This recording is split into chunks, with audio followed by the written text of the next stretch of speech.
Portuguese skipper Cristiano Ronaldo shared a video on social media, showcasing his brilliant footballing moments. After reaching the 900 career goals milestone, the 39-year-old forward recently scored the goal in the UEFA Nations League.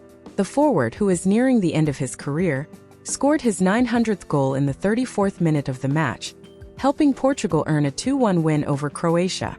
Ronaldo, after scoring the goal, broke down in tears and received applause from fans, players and staff alike. Meanwhile, Diogo Dalot scored the other goal of the match in just the 7th minute, helping Portugal secure the win. The fullback also scored an own goal, as the entire action of the match remained limited in the first half. The Al Nassr star, following his latest achievement, shared a video with a caption mentioning that he had dreamt of breaking the record for most career goals, and that it was a part of his wish list. Ronaldo's 900 goals overshadow his closest rival Lionel Messi, who has 838 goals, making it nearly impossible for any player to break the record for the next few years. The ex-Real Madrid star, through the video, also went to declare that he has rewritten history, while sharing snippets of his impressive career highlights.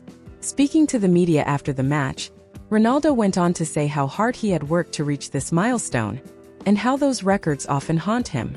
Moreover, he stressed upon the dedication required at his age to keep scoring goals. For a second year in a row, 5-time Ballon d'Or winner, Cristiano Ronaldo has been omitted from the 30-man Ballon d'Or award list. The 39-year-old forward's exclusion has, however, surprised fans, with many criticizing the awards as biased. Having last won the award in 2017, Ronaldo has failed to feature in the list this year, accompanied by his arch-rival and Argentine skipper Lionel Messi. This marks the first instance in over 2 decades that one of them has missed out from the list.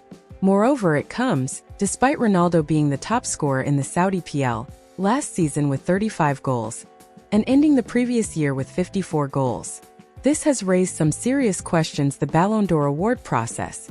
Neymar Jr. had most recently questioned the sanctity of the awards, after Brazilian forward Rodrigo failed to make it to the list, despite an impressive season. At 39, Cristiano Ronaldo continues to break records. Last night saw him net his 900th career goal in Portugal's victory over Croatia, an apparent retort to every doubter and naysayer who criticized his performance for his country at the Euros or accused him of clinging to a version of himself that is no longer recognizable. There can be no doubt that his name will go and already has gone down in the history books as one of the greatest, if not the greatest, in the modern game. Nobody has been as prolific in front of goal or been such a serial winner. He just can't stop, and that's the problem. Ronaldo has never been a quitter.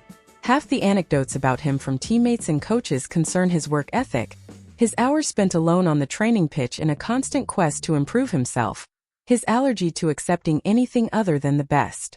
It was probably his most respected quality, but now it's making him his own worst enemy. It's widely accepted that Ronaldo's peak years were his first spell at Manchester United and his 9 years with Real Madrid, and that after leaving Juventus in 2021, his career has generally gone downhill. That trend is more difficult to spot when downhill still involves scoring every 2 games and captaining your country at major tournaments, but it's there, and he can't accept it. It's telling that while several teammates and former clubs have paid tribute to him online after last night's milestone, the most elaborate tribute, a montage of several of his goals, boasting history of football rewritten, was from his own account. Undoubtedly, Ronaldo would argue he still wants to compete at the highest level for as long as he can, but that point wavers slightly when you consider his choice to move to the Saudi Pro League rather than move to any of the multitude of European clubs that would doubtless have taken him. Saudi's league is becoming more competitive and growing in profile, with a number of high-profile stars moving there. But its overwhelming reputation is still that of a twilight league, where legends go to play out their last years on eye-watering pay packets.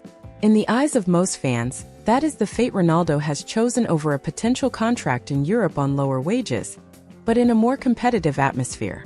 That flies in the face of the idea that he's keen to push himself as much as possible, and suggests that his reasons for prolonging his career are shallower. Can he reach 1,000 goals even if the last 100 come against easier opponents? Can he get to another major tournament with Portugal, even if it denies a younger talent a spot? His obsession with extending every record he can is beginning to come at the expense of his legacy.